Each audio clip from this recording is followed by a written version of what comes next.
Ketika Nabi SAW kehilangan anaknya namanya Ibrahim, dilahirkan seorang perempuan dari Mesir namanya Maria Al-Qibtiyah.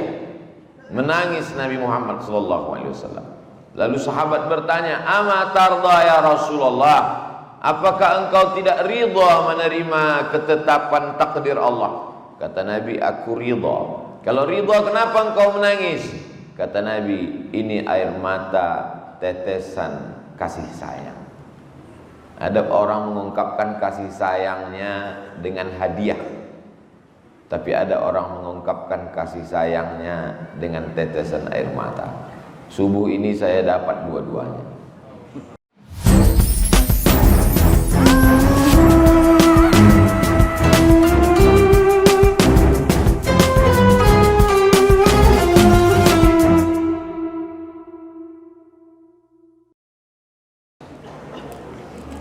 Apa yang membuat Kiai meneteskan air mata?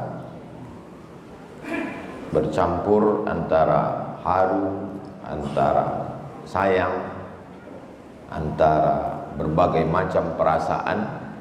Maka tangan bisa ditahan, hati dan pikiran bisa ditahan, tapi air mata tidak bisa ditahan. Makanya ketika ada sekelompok perempuan menangis, Sayyidina Umar bin Khattab melarang. "Jangan kamu menangis," kata Umar. Kata Nabi, "Da'hunna wa sya'nahunna." Biarkan mereka menangis, karena air mata tidak bisa ditahan.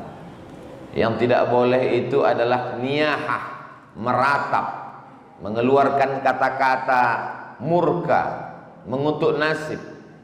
Ketika Nabi SAW kehilangan anaknya namanya Ibrahim, dilahirkan seorang perempuan dari Mesir namanya Maria Al-Qibtiyah. Menangis Nabi Muhammad SAW.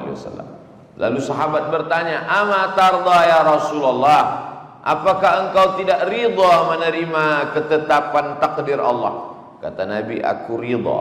"Kalau ridha, kenapa engkau menangis?" Kata Nabi, "Ini air mata tetesan kasih sayang."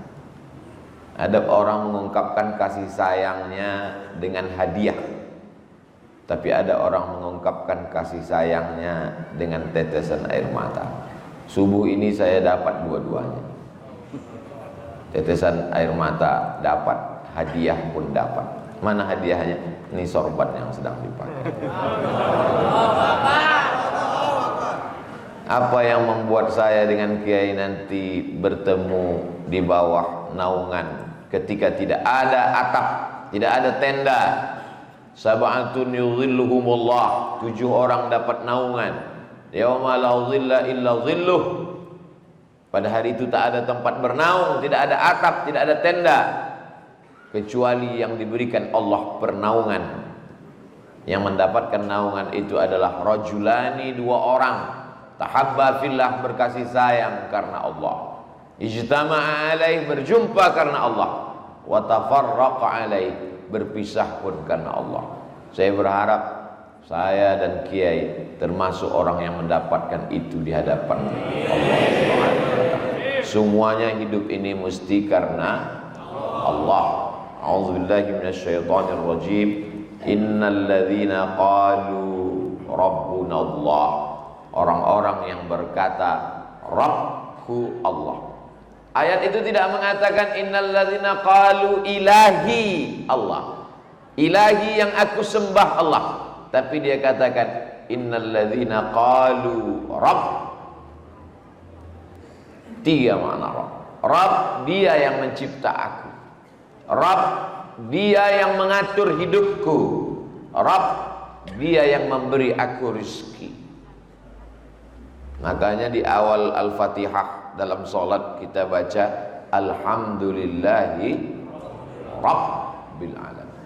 Orang yang diganggu jin, setan, tukang santet, dukun, qul a'udzu birabbin nas, qul a'udzu birabbil falaq. Maka ketika hidup terasa sempit, katakanlah ya Rabb, ya Rabb. Ketika saudara kita meninggal dunia sampai ajalnya dicabut Allah, ruhnya kembali kepada Allah, maka kita berkata, ya Rabb, idza dhaqat 'alaika dunya, kalau dunia terasa sempit, katakan ya Rabb. Datang seorang yang sedang galau gundah gulana dengan hidup, mengadu kepada Imam Al-Hasan Al-Basri. Aku risau dengan hidup ini wahai Imam Al-Hasan Al-Basri. Apa kata beliau? Umur sudah ditetapkan Allah. Bukankah umurmu sudah ditetapkan Allah? Betul. Kenapa engkau risau?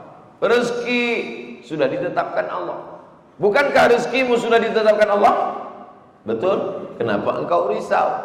Tidak ada satupun yang terjadi di dunia ini di luar dari kuasa dan kehendak Allah. Bukankah semua yang terjadi, ranting yang patah, daun yang jatuh, bumi yang kering dan basah, sudah ditetapkan Allah? Lalu kenapa engkau risau? Jadi kalau terasa risau, balikkan dengan ucapan Rabbunallah. Kalau perut lapar, Rabbunallah. Tapi kita bukan kelompok Jabriyah. Jabriyah berserah kepada takdir, tak ada usaha. Ini ahlul bid'ah wad dhalalah.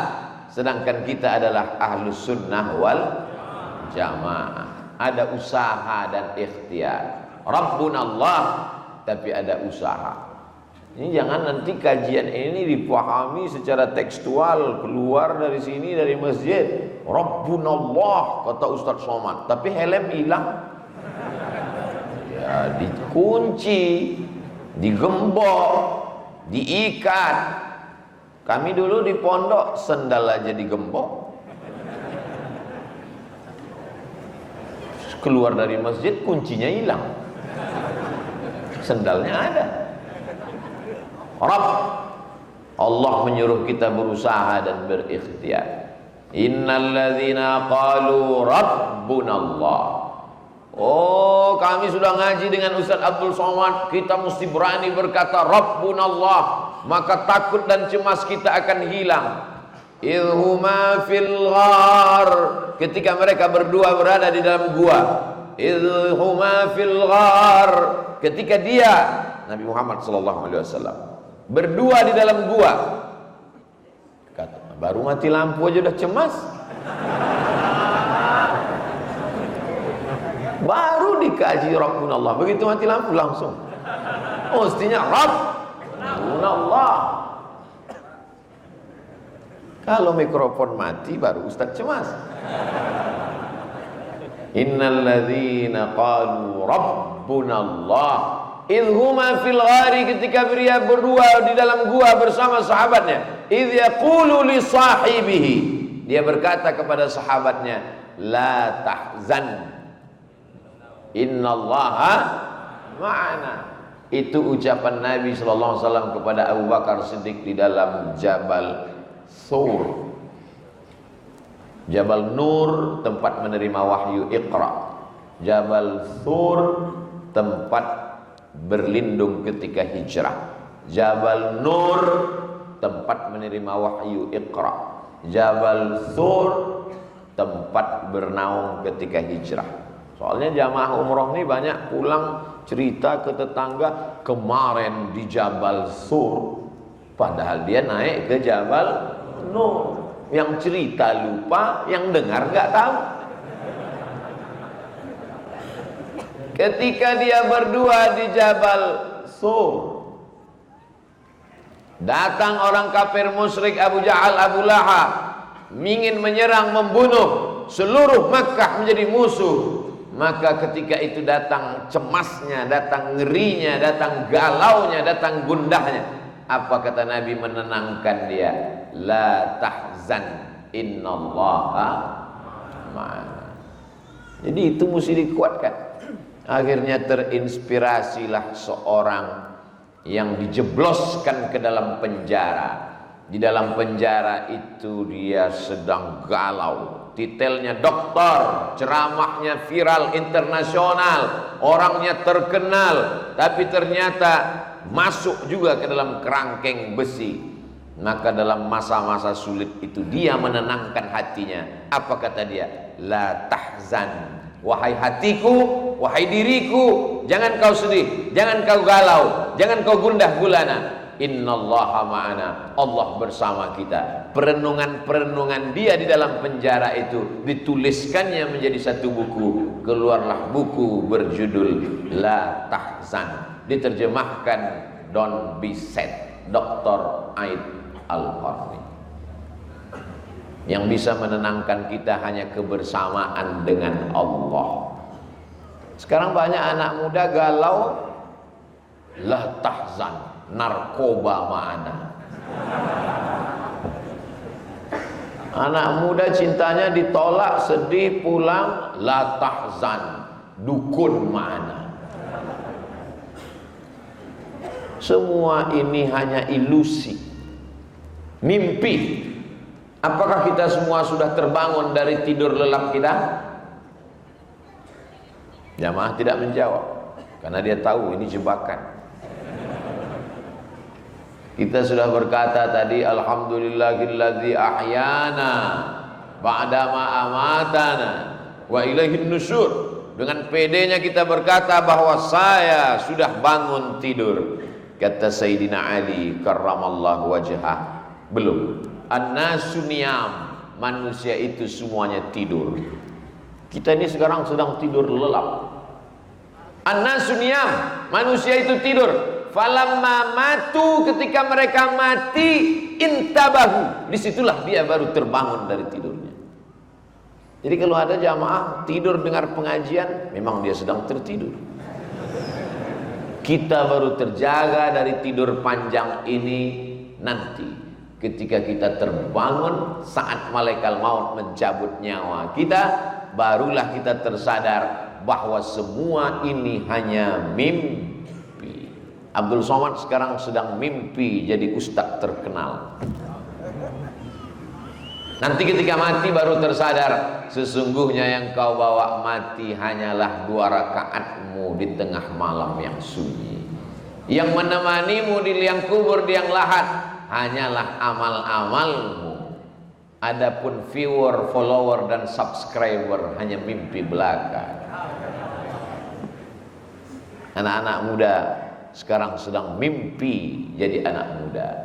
Orang mimpi biasanya ngawur, maka keluarlah kata-kata ngawur dari mulutnya. Kan ku nanti kau 1000 tahun lamanya. Jangan percaya perempuan, mereka sedang orang mimpi ngomongnya ngelantur. Kalau ada mimpi yang serius, ini orang luar biasa, sampai mimpinya pun serius. Nanti ketika kita mati menghadap Allah, barulah kenyataan fakta yang selama ini dikatakan orang ilusi, ternyata dia nyata. Hari ini orang menantang, mana malaikat itu?